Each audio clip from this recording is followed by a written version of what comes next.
Sally, the governor recently updated the guidance on the public health order. How has that affected athletics at this point? What's changed? There's one main change, and the main change is we can now, all sports, work out 9-to-1 instead of 5-to-1. And when I say 9-to-1, that's 9 athletes per coach.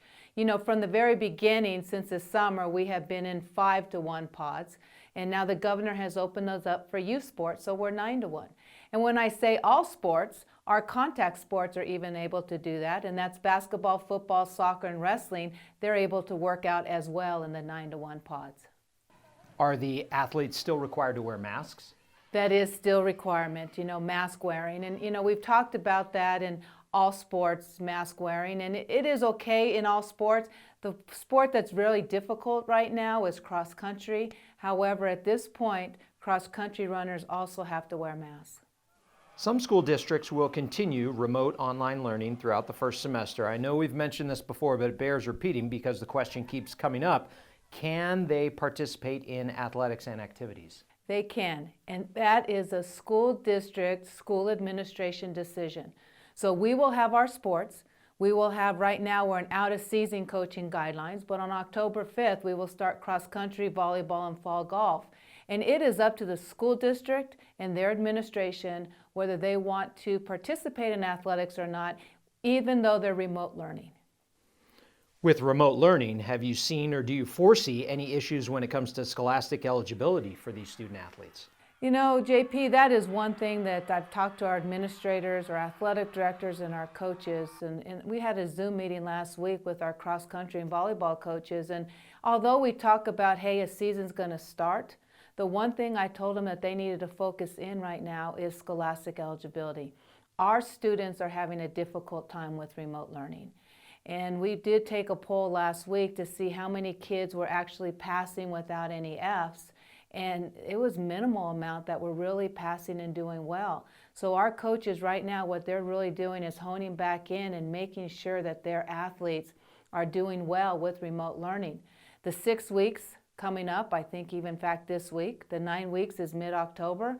And so these athletes, they need to have a 2.0 and no Fs in order to be eligible for sports. The NMAA Board of Directors voted on several COVID-19 bylaw amendments last week. Let's go through some of them. What happens to schools or athletic programs that cannot start or complete a season for health-related reasons? I think when we talk about health-related reasons, there's so many. Do they miss a game because they've been shut down? Are they not able to participate in sports at all? You know, so there's a lot of scenarios out there. And the one thing, the big message, JP, is that no school, no program, no team, they are not going to be penalized for having to shut down for COVID-19 reasons. What do students need to know about physicals for the upcoming season? Physicals, that's a good one because right now, as we're getting closer to starting, we need to make sure that our student athletes have physicals. However, when I say physicals, those returning athletes, they can use the 1920 physical instead of going to the doctor and getting a new physical for the 2021 school year. Our board of directors voted in June that the 1920 physical is good for 2021.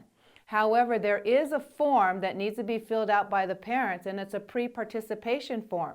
And it asks a lot of questions in regards to the health of the student athlete. More importantly, did they have COVID-19? Or have they had an injury prior to last time that they received a physical? If those two answers are yes, then they're going to need to get a brand new physical for 2021. And the other athletes that need physicals are those that have not played sports ever, and they did not play in the 1920 school year. With the changes to the athletic seasons, is there a minimum number of games or contests that are required for postseason eligibility? You know, we had a rule that said you had to participate in 25% of the regular season games in order to be eligible for postseason. However, we just took to the board of directors who voted on that we do not have to have that requirement this year. We have so many sports that are on top of each other, and we want to make sure that all our student athletes are able to play the sports that they love and able to go to the postseason. For example, wrestling has been moved back to April and ends in June. That usually does not overlap with track and field. So our wrestlers who are track runners, and we have wrestlers who are softball players, they will be able to wrestle and then they will be able to qualify to the postseason without having to participate in 25% of the regular season. Can a team compete against another team from out of state this season? And we have our bordering schools, and that's Arizona, Colorado, and Texas, and a lot of them schedule teams in those 3 states. And yes, they can compete against those 3 states and all those schools in those areas. However, they need to follow the governor's quarantine rules. And so if right now Colorado is not part of the quarantine rules, so they would be able to go to Colorado, play, and come back.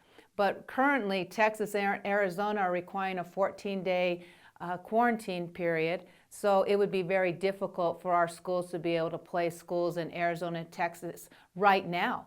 However, things change, and maybe by next semester and when we have most of our sports, that won't be a requirement and they'll be able to play those teams from out of state.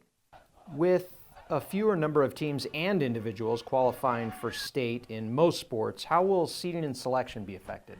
And that's one thing, JP, that we really need to get out. The board of directors voted, and the commission, which is our athletic directors, they voted that district champions will qualify to state no matter what. And we have reduced the amount of teams that are going to state, and the reduction is 8. And that's reducing from basketball. We used to have 16, now we're having 8. Volleyball had 12, now we're having 8. Football had 12 and 8, and so on. So we have reduced it to 8 in all sports. Now, the classifications, if you look at them, there are some classifications that have 6 districts. And so that is 6 automatic qualifiers. And now we only have 2 teams that we would take at large. And we will use our 6 criteria points as we always have. However, the athletes, the coaches, and the parents need to understand that we may not have the best 8 in the playoffs, but every single district is going to be representative because the district champ will get an automatic berth. And lastly, students, coaches, and parents have expressed their concerns leading into the return of sports. But what's your main priority as we're one step closer to the return of fall athletics? I think the main priority right now, if you ask me today, is scholastic eligibility. We just touched on scholastic eligibility. We need to remember that we're education-based athletics. And all those kids are wanting to play and they're excited about playing. We need to make sure right now that they are looking at the classroom, whether it's remote learning, and that's difficult and it's different than it always has been, but they have grades and they're going to have a 6-week period and 9 weeks grades coming up. So that's first and foremost. Secondly, we need to make sure that we remember the emotional well-being of our student athletes. I just touched upon about making the playoffs. It is not about making the playoffs.